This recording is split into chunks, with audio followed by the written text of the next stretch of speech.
Sunday everyone mga bossing. So may mga walk-in buyer tayo for checking sila ng mga available na unit. Ayan o. So ma-share ko lang mga boss, mga new arrival natin o. Kia Rio 2014 model, automatic transmission. Hatchback yan mga bossing no. So ayan yung arrival natin. Newly detailed na rin dito sa garahe. Hatchback na yan mga bossing.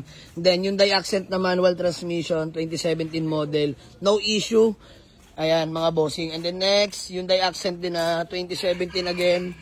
Automatic transmission naman to mga bossing. Ayan. This one is automatic naman. No issue rin yan mga bossing. Mas atlatag na rin yan.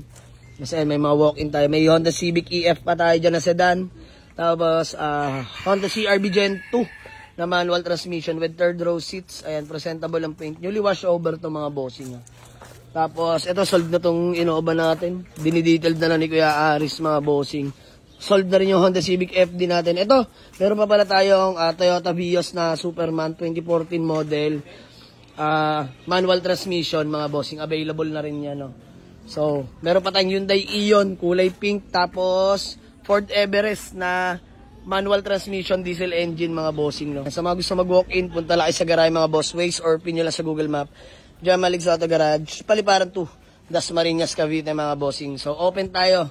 8 a.m. till 8 p.m. Monday to Sunday mga bossing. So, ngayon Sunday, pwede kayo pumunta.